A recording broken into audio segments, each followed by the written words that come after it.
Boker Tov les Koulam, Boker Tov. Et voilà, on est mercredi et mercredi, nous sommes dans notre étude sur la Parashat Hashavua. Et aujourd'hui, Parashat Pinchas. Parashat Pinchas. Alors, c'est une paracha où il y a énormément de choses à dire. Et donc, je voudrais tout simplement dire la chose suivante. Il y a énormément de sujets à traiter dans la Parashat Pinchas et plus particulièrement Maaseh Pinchas, l'histoire de Pinchas, qu'est-ce qu'il a fait, pourquoi la paracha porte son nom, tout ça.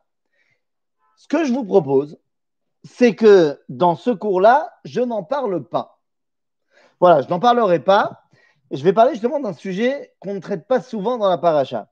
Donc, je vous invite, si vous voulez savoir ce que je pense sur l'histoire de la paracha de Pinchas, c'est-à-dire du Maaseh Pinchas, Zimri, tout ça, eh bien, je vous invite à aller retrouver les différents cours que j'ai pu faire cette semaine d'ailleurs. L'un s'appelle Pinchas au XXIe siècle et l'autre s'appelle le premier enseignement, le premier cours de Torah. Voilà, le premier cours de Torah, il s'appelle. Donc, vous pouvez aller voir ces deux cours-là et vous aurez ce que je pense sur, on va dire, tous les autres sujets de la paracha, sauf celui qu'on va aborder ce matin. Et ce matin, on va aborder un sujet qui est, en termes de quantité de psukim, le plus grand sujet de la paracha, mais qu'on met en général un petit peu de côté, à savoir Korbanot Amoussafim. Eh oui, on va s'occuper aujourd'hui des korbanot, des différents korbanot qu'on retrouve dans la paracha de Pinchas. C'est vrai que dans la paracha de Hémor, on nous a parlé des fêtes en elles-mêmes, dans le livre de Vaïkra, mais ici, dans la paracha de Pinchas, dans le livre de Bamidbar, eh bien, non seulement on nous parle cette fois des korbanot, mais cette fois, des fêtes, mais cette fois, on les rattache aux korbanot. Alors, t'as vu ou pas? Bekitsour, les korbanot, de manière générale, on a déjà beaucoup parlé quand on a étudié le livre de Vaïkra. À quoi ça sert les korbanot? Eh bien, comme leur nom l'indique, le korban a pour rôle de me relier à Dieu. Korban, milachon, kérouv. Donc le korban, le sacrifice, est là pour me relier à Dieu. Il y a différentes donc, façons de se relier, d'être en contact avec l'autre. Alors, on va parler de Dieu évidemment, mais de manière générale, il y a plusieurs façons d'être en contact avec l'autre. Tu peux être en contact avec l'autre parce qu'il a laissé un mot. En d'autres termes, il y a un contact qui se vit par le dévoilement. Ensuite, il y a un autre style de contact qui s'appelle la rencontre. Je rencontre quelqu'un, c'est une autre façon d'être en rapport avec lui. Je peux appeler la personne au téléphone, c'est encore une autre façon. Il y a le Zoom et il y a le panim el panim, la vraie rencontre. Et nous, dans cette période du corona, on comprend très bien que le Zoom, c'est oui une façon de se rencontrer, bien sûr, et tous les grands-parents habitant en Khoutzlaharetz ou ailleurs qui sont bloqués, qui sont finalement éloignés de leur famille, savent très bien que le Zoom est le Zoom ou autre, un homme chané, mais est un moyen de garder le contact. Donc c'est un contact, mais évidemment que ce n'est pas le même contact que le contact panim el panim. Et il y a un autre contact qui est encore plus profond, qui est le contact intime. Le contact intime avec l'autre n'est pas seulement le contact visuel, mais c'est un contact qui amène véritablement tous les sens là-bas. Et on va voir que dans les corbanotes, nous avons ces trois styles de contact. Ces trois styles de contact différents sont présentés dans les corbanotes. Alors j'aimerais 2 secondes qu'on aille juste qu'on sache de quoi on parle. Quelle est la liste de tous les corbanotes? Qu'est-ce que c'est, tous les corbanotes de la paracha? Eh bien, alors, nous sommes dans le chapitre 1, chapitre. Attendez. Kaf Dalet. Non, qu'est-ce que je raconte? Chapitre Kaf Zain, je dis n'importe quoi. Kaf Zain, chapitre 27, au verset Tetvav, au verset 15. Vaïdaber Moshe Slicha Hashem les morts. Non, autant pour moi. Excusez-moi. Je dis n'importe quoi ce matin. Voilà, autant pour moi. N'importe quoi ce matin. Chapitre Kafret, verset Aleph. C'est le vent qui avait fait tourner ma page. וידבר השם אל משה לאמור, צב את בני ישראל ואמרת עליהם את קורבני לחמי לישי, ריח ניחוחי תשמרו להקריב לי במועדו. ואמרת להם, זה האיש אשר תקריבו להשם כבשים מן ישנה תמימים, 2 ליום עולה תמיד.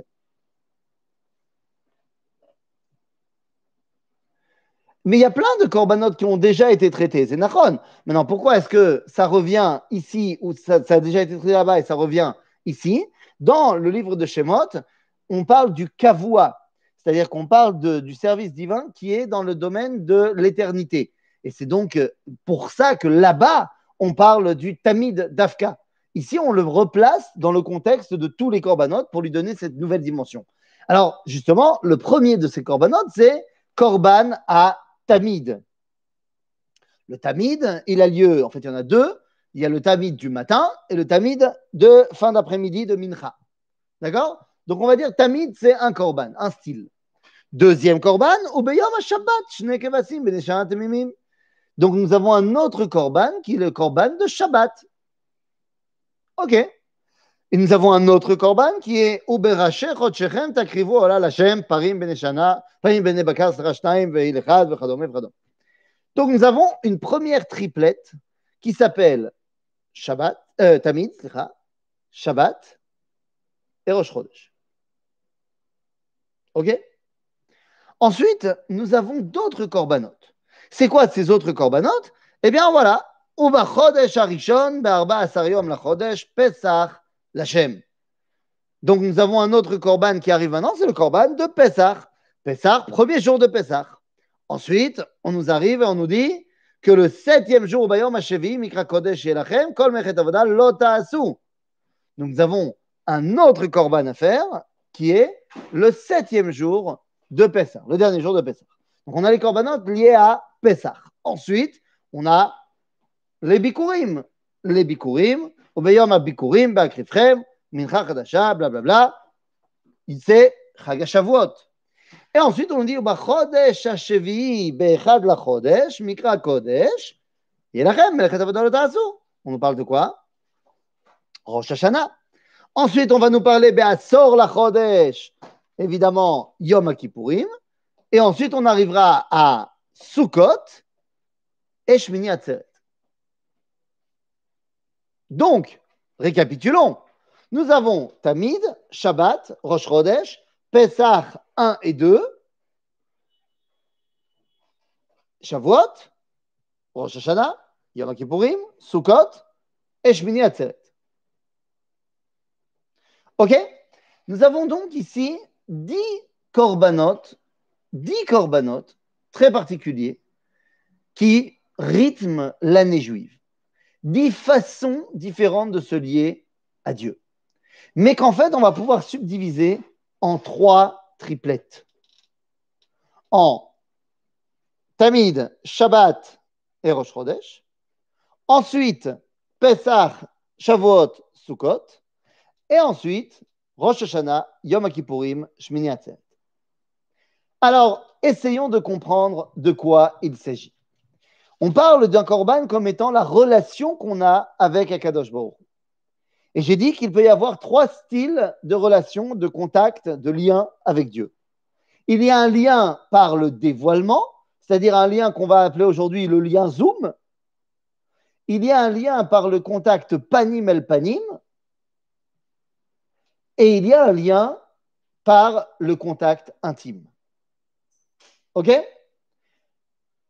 La première triplette, Tamid, Shabbat et Rosh Chodesh, c'est le lien du Zoom. C'est le lien où on est en contact avec Dieu par son dévoilement.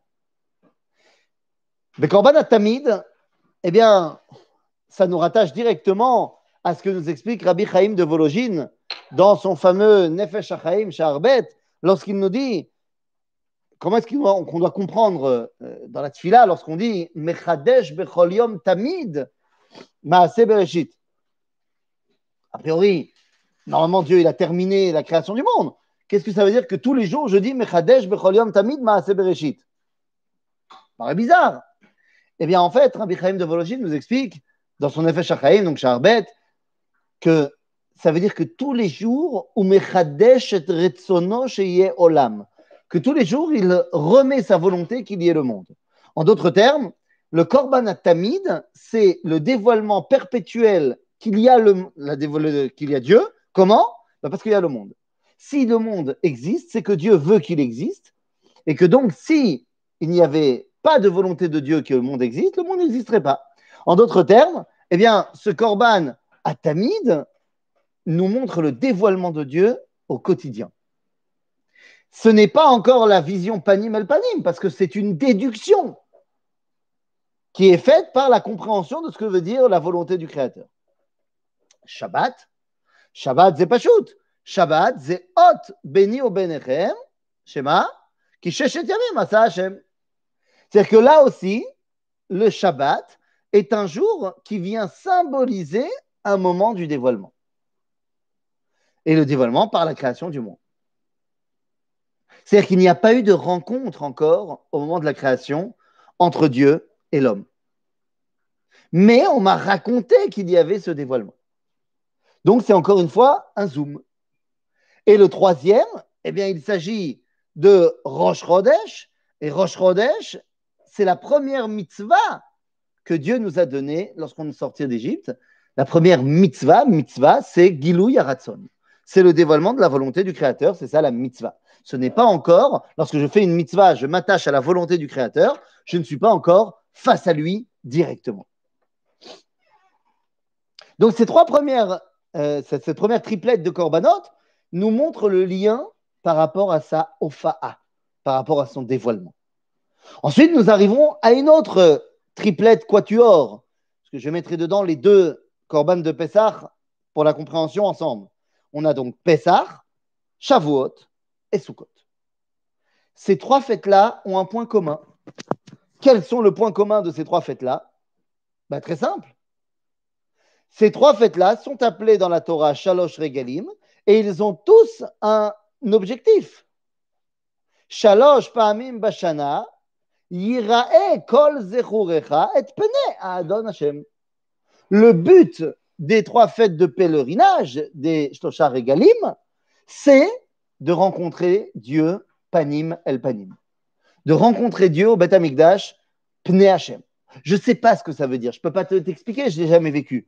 Mais ces trois fêtes-là ont comme point commun que tu dois là maintenant rencontrer, être en contact, en lien avec Dieu, non pas seulement par son dévoilement, mais un contact mamash panim el panim. Et ça, c'est donc la triplette numéro 2 qui rassemble Pessah, Shavuot et Sukkot. Et puis, il y a une troisième triplette. Oui, messieurs, dames. Quelle est cette troisième triplette? Eh bien, cette troisième triplette, vous l'aurez compris, c'est Rosh Hashanah, Yom HaKippurim, Shmini Atzeret. Et j'ai envie de te dire, quel rapport entre ces trois… Bon, d'accord, c'est ce qui reste. Mais y a-t-il un rapport entre ces trois fêtes? Eh bien, replongeons-nous 2 secondes dans la Torah. Quand on reprend donc ce chapitre 28, regardez le Korban qui est mentionné pour Rosh Hashanah. Alors, je prends le Korban de Rosh Hashanah, donc Kaftet, chapitre 29, verset Aleph. ובחודש השביעי באחד לחודש מקרא קודש יהיה לכם כל מלאכת עבודה לא תעשו יום תרועה יהיה לכם ועשיתם עולה לריח ניחוח להשם פר אחד איל אחד כבשים בן שנה 7 תמימים ומנחתם סולת בלולה בשמן 3 יסרונים לפר ו2 יסרונים לעיל ויסרון אחד לכבש האחד ל7 הכבשים ושעיר אחד לחטאת לכפר עליכם מלבד עולת חודש ומנחתה ועולת התמיד ומנחתה ונזקיהם כמשפטם לריח ניחוח אישה לשם. Bon, là, j'ai lu tout le contexte du Korban, mais ce qui nous intéresse ici, c'est que ce Korban de Rosh Hashanah est fait de par echad, aïl echad, veshiva kevasim. Bizarre cette histoire. Aïl echad, par echad, kevasim. Quand on va aller voir le Korban de Yom HaKippurim, ou be'asor lachodesh hashevi'i hazeh mikra kodesh yeh lachem, ve'initem et nafshotechem kol melacha lo ta'azu, ve'ikravtem ola la'Hashem, ריח ניחוח, פר אחד, איל אחד, כבשים ונשמה 7 תמימים, יהיו לכם. C'est-à-dire que le korban de Yom Kippour est le même que celui de Rosh Hashanah. Intéressant. Ce n'est pas le cas dans les autres korbanot. Celui de Rosh Chodesh n'est pas le même que celui de Shabbat, qui n'est pas le même que. Et pendant les 3 fêtes de pèlerinage, ce n'est pas les mêmes korbanot. Ici, Rosh Hashanah et Yom Kippourim, les mêmes. Et je l'ai mis en lien avec Shmini Atzeret. Eh bien, regardez, c'est la fin de la paracha. On nous dit Bayom Shmini Atzeret tiye lachem melekol melechet avoda lo ta'asu veikravtem ola shereach nichoach l'Hashem par echad ha'il echad kevasim v'shara shevet v'yevim u'minchatam isken apar ha'inu kevasim v'sparam mishpat v'zerchatat. On a de nouveau la même configuration du korban. C'est le même korban qu'on emmène à Rosh Hashanah, à Yom Kippour et à Shmini Atzeret. Et donc, on voit qu'il y a un lien très profond entre les trois. Quel est ce lien? Eh bien, si on a dit que Tamid, Shabbat, Ver, Rosh Chodesh, c'était le lien par le dévoilement, si on a dit que Pessah, Shavuot, Sukkot, c'était le lien par Panim El Panim, eh bien, j'ai dit tout à l'heure, le lien qui unit Rosh Hashanah, Yom Kippourim et Shmini Atzeret, c'est le lien intime. Comment est-ce qu'il s'appelle dans le langage de la Torah? Lifnai velifnim. Lifnai velifnim. Kodesh HaKodashim. À l'intérieur de l'intérieur. Zé lifnai velifnim. D'ailleurs, dans le livre de Melachim, le Kodesh HaKodashim s'appelle Cheder HaMitot. Car la relation intime, c'est le Kodesh HaKodashim. En d'autres termes, eh bien, ces 3 dimensions que sont Rosh Hashanah, Yom Kippourim et Shmini Atzeret sont en lien direct avec le Kodesh HaKodashim. Vous allez me dire, ah bon, comment? Yom Kippour, c'est le plus simple à comprendre. Yom Kippourim, le Kohen Gadol, Nirnas, Lifnai Velifnim. Il rentre dans le Kodesh HaKodashim tout simplement. Donc ça, c'est facile à comprendre. Mais Rosh Hashanah, quel rapport Rosh Hashanah et le Kodesh HaKodashim? Quel rapport? Eh bien, je vais vous dire. À Rosh Hashanah, on sonne du shofar. Sympa. La Gemara pose la question, est-ce qu'on a le droit de sonner du shofar d'une corne de vache? Et la réponse est non. Lama, parce que la vache, c'est la maman du veau d'or, et donc on ne peut pas accepter que Catégore devienne Sanégore. Dans la mesure où le shofar est là pour louer nos mérites, bah, tu ne vas pas utiliser quelque chose qui, à la base, nous accuse. La vache étant la mère du veau d'or, le veau d'or nous rappelle quelque chose de négatif. Donc, tu ne vas pas utiliser une corne de vache parce que l'eau Catégore n'a ça Sanégore. J'entends. Seulement, la Gemara, elle dit tout de suite, oh oui, mais attendez, ok, mais le veau, il n'était pas seulement un veau, c'était aussi en or. Or, tu vois que le Kohen Gadol, il se balade avec ses habits dorés. Donc, tu aurais dû interdire l'habit doré. Ah oui. Et la Gemara dit, oui, mais attendez, c'est pas vrai qu'il est avec des habits dorés, car lorsqu'il rentre dans le Kodesh HaKodashim, il n'est pas avec ses habits dorés, il est avec ses habits blancs. Donc, effectivement, dans le Kodesh HaKodashim, on ne prend pas d'or. Et donc, la Gemara dit, ok, donc dans le Kodesh HaKodashim, tu ne prends pas d'or. J'entends, parce que ça rappelle le veau d'or, ça, ok. Mais donc, quel est le débat avec le shofar, puisque le shofar ne rentre pas dans le Kodesh HaKodashim? Or, tu vois bien que le Kohen Gadol, il peut être avec de l'or à l'extérieur du Kodesh HaKodashim, donc tu peux sonner du shofar avec une corne de vache à l'extérieur du Kodesh HaKodashim. Et la Gemara de répondre non, car dans la mesure où la sonnerie du shofar, elle est là pour rappeler les zikaron ka'ate, comme elle est là pour rappeler la promesse que Dieu avait faite au peuple juif et à Abraham, eh bien, comme il s'agit d'un souvenir, eh bien, c'est aussi profond que l'ifnaï velifnim damé. Mais la reine, le Rosh Hashanah est également un moment où on rentre l'ifnaï velifnim dans le Kodesh HaKodashim, pas physiquement, mais lorsqu'on sonne le shofar. Et qu'en est-il de Shmini Atzeret? Eh bien, Shmini Atzeret, allo Simchat Torah. Et ne me dites pas, mais non, c'est devenu Simchat Torah depuis 1000 ans. Avant, ce n'était pas Simchat Torah. Rabbeinu Yitzhak Abravanel a déjà répondu à cela en disant pas du tout. C'était déjà Simchat Torah à l'époque. Pas dans le sens où on terminait la lecture de la Torah.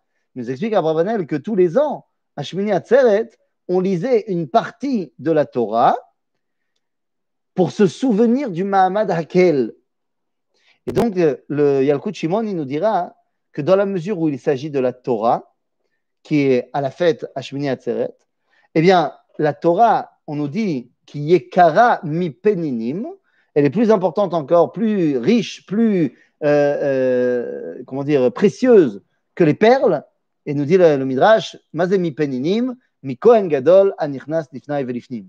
C'est-à-dire que lorsque tu étudies la Torah, eh bien, en fait, tu rentres dans le Kodesh HaKodashim également. En d'autres termes, ces trois fêtes, Rosh Hashanah, Yom Kippourim et Shmini Atzeret, sont les fêtes qui nous relient directement avec l'Ifna et Velifnim. Donc vous avez compris qu'il y a ici trois dimensions de lien avec le Créateur qu'on retrouve ici dans notre paracha de Pinchas. La relation du dévoilement, la relation panim el panim et la relation intime. Mais on ne peut pas comme ça faire abstraction. Certes, moi je les ai réunis en 3, 4 et 3. Cette notion de 3, 4 et 3 pour réunir, on la retrouve dans plein d'endroits dans le judaïsme. Par exemple, les fameuses diplés, où on va venir comme slang, on va dire, à Pessah, on dit Detzar, Adar, Bard, Badash, Ba'achav. C'est-à-dire qu'il y a cette dimension de séparer les choses. Mais on ne peut pas non plus faire abstraction du fait que la paracha nous parle de 10 korbanot. 10 korbanot qui font directement référence, d'après l'enseignement de la Kabbalah, qui font directement référence aux Esser Sephirot de la montée dans le dévoilement d'Akadosh Baruch. Esser Sephirot. Alors, je vous propose de rentrer avec moi, on n'y connaît rien, hein, c'est de la Kabbalah, donc on n'est pas du tout des kabbalistes. Mais heureusement que certains nous ont facilité le travail. Ici, en l'occurrence, on pourra avoir l'enseignement qu'on retrouve dans le Rav Kook, qu'on retrouve également dans le Baal HaSulam, le commentaire du Zohar, qui nous dit la chose suivante. Le Baal HaSulam nous explique que les 10 korbanot qui sont mis en place ici sont en fait une élévation perpétuelle vers le dévoilement de Dieu. Et j'aimerais ici tout simplement vous donner cette élévation. En fait, elle est très facile à comprendre. Le premier korban, c'est le korban de Pesach. Eh bien, nous dit Baal HaSulam, Pesach, Zemidat HaChesed. Lama Zemidat HaChesed? Eh bien, tout simplement parce que Dieu nous a sortis d'Égypte sans qu'on le mérite. Zé Chesed Gamour. Et donc, le premier korban est à mettre en relation avec Midat HaChesed. Le dernier korban de Pessah, le deuxième le korban de Pessah, arrive alors que la première semaine de Chesed, la première semaine de Pessah, est passée, si vous voulez. Le deuxième korban, le Shvi chez le Pessah, qui nous fait rentrer dans la semaine qui sera la semaine de Gvura, dans le Sfirat HaOmer, nous parle du moment où Dieu a fait le din face aux Égyptiens. Le korban de Shvi chez le Pessah, c'est le moment où les Égyptiens ont été engloutis dans la mer Rouge. En d'autres termes, le korban de Shvi chez le Pessah, c'est Midat HaGevura, où Dieu a montré sa Gvura en emmérissement, en emmérissant tout simplement les Égyptiens. En d'autres termes, premier korban, Chesed, sorti d'Égypte. Deuxième korban, Kriyat Yamsouf, Gvura. Troisième korban, on a dit c'est quoi? Shavuot. Ah, Shavuot, Pashout. Shavuot Mazé, c'est Kabbalat Torah. Or, nous dit la Gemara par rapport au verset Lecha Hashem Agedula ve'Agevura ve'Atiferet, Mazé Tiferet, c'est Matan Torah. En d'autres termes, le troisième korban, celui de Shavuot, est Keneged, Midat, Atiferet. Ensuite, après Shavuot, après Midat Atiferet, qu'est-ce que nous avons? Nous avons Rosh Hashanah. Rosh Hashanah, c'est le jour dans lequel nous couronnons pour l'éternité Kadosh Baruch Hu, Meloch al kol haolam kulo birvodecha. Et ça, cette midala de Malchut Hashem, c'est Netzach, évidemment. Quoi de plus éternel que la royauté divine? Ensuite, nous arrivons à Yom Kippourim. Yom Kippourim, c'est le jour où le Kohen Gadol est Kol Kulo Bebet HaMikdash. Or, dans ce même verset de Divrei Hayamim, Lecha Hashem Agedula ve'Agevura ve'Atiferet ve'Netzach ve'Ahod, nous dit, Mazé Ahod, c'est Bet HaMikdash. Hod, c'est Bet HaMikdash. Donc, le korban de Yom Kippourim est directement relié à Hod. Le Kohen Gadol, ou Behodo, be Kodesh HaKodashim. Et ensuite, nous arrivons au Korban de Sukkot. Badaï. Ve Sukkot, ze keneged midat hayesod. Comment on sait que c'est midat hayesod? À Sukkot, il y avait Simchat Bet HaShoeva. Il dit la Gemara dans Masechet Sukkah que Simchat Bet HaShoeva, c'est là où on a fait un tikkun gadol. Tikkannu et yetzer abrit. Velachen, bariga shetikanu, au moment où on a corrigé la pulsion du corps, si vous voulez, de yetzer abrit, yetzer amin, de comment dire, le penchant sexuel. Et bien, lorsqu'on a corrigé cela à la fête de Sukkot, eh bien, on peut être enfin midato shel tzaddik yesod olam. Tikkun abrit, c'est midat yesod. Et enfin, eh bien, enfin, nous arrivons à Simchat Torah, où on peut enfin dévoiler Malchut Hashem derrière Torato. Dans Simchat Torah, on se rend compte que Kadosh Baruch Hu, ou Amelech, pas dans l'éternité, mais ou Amelech dans ce monde-ci, parce qu'il nous a donné les lois de sa Torah. Donc on se rend compte que de Pessah jusqu'à Shmini Atzeret, ce sont les 7 Sphirot Tartonot. Mais il y a encore 3 korbanot, on a dit. Shabbat, Rosh Chodesh, Shabbat et Korban Atamid. Eh bien, de quoi s'agit-il ici? Eh bien, c'est très simple, en fait. Quand on regarde bien, Rosh Chodesh, c'est un moment incroyable. Puisque Rosh Chodesh est celui qui nous apprend la Hitradshut. La fête de Rosh Chodesh, le moment de Rosh Chodesh, Moreh al Hitradshut Matmedet. C'est ce qui nous montre qu'il y a un perpétuel renouveau. La Hitradshut, d'après le langage de la Kabbalah, c'est Bemidat Abina. Mais c'est Abina. Abina, c'est le discernement qui me permet toujours d'apprendre des nouvelles choses, de l'Eitradesh Kolazman. C'est Midat Abina. Shabbat, Shabbat, qu'est-ce que tu veux que je te dise? Shabbat, c'est Mashou. Shabbat, c'est Chokhmah. Lama, qui Shabbat, c'est tout simplement le dévoilement de la création du monde. Or, Shabbat étant le témoin de la création du monde, eh bien, c'est le témoin de la Chokhmah d'Akadosh Baruch Hu qui a créé le monde. Donc, Shabbat, c'est Midat HaChokhmah. Et enfin, nous avions le premier des korbanot, Korban Atamid. Et donc, Korban Atamid, mais qu'est-ce que c'est Korban Atamid? Pashut, Korban Atamid, c'est Keter. Midat Keter. Ashpaat Midit. Ashpaat Midit, c'est-à-dire qu'il y a toujours Akadosh Baruch Hu שהוא ממלא את כל העולם ומסובב את כל העולם. יש כתר על הראש. C'est Korban Atamid. Donc en fait, si on revient dans l'ordre des différents korbanot de Parashat Pinchas, on va rencontrer une harmonie cosmique dans notre lien à Dieu. Tamid, Keter. Shabbat, Chokhmah. Rosh Chodesh, Bina. Dat se dévoile dans les 7 sphirot tartonot. Pesach, Chesed. Pesach, Shvi shel Pesach, Gvura. Shavuot, Tiferet. Rosh Hashanah, Netzach. Yom HaKippurim, Hod. Sukkot, Yesod. Et enfin, Shmini Atzeret, Malchut. Tout ceci dans cette séparation de 3, 4 et 3. En d'autres termes, le lien par le dévoilement, le lien panim el panim en contact véritable et le lien d'une profondeur ultime, le lien intime entre nous et Akadosh Baruch Hu. Voilà comment est-ce qu'on va terminer le désert, puisque la parasha de Pinchas marque également la fin de notre passage dans le désert véritable, de ce qu'on doit apprendre du désert.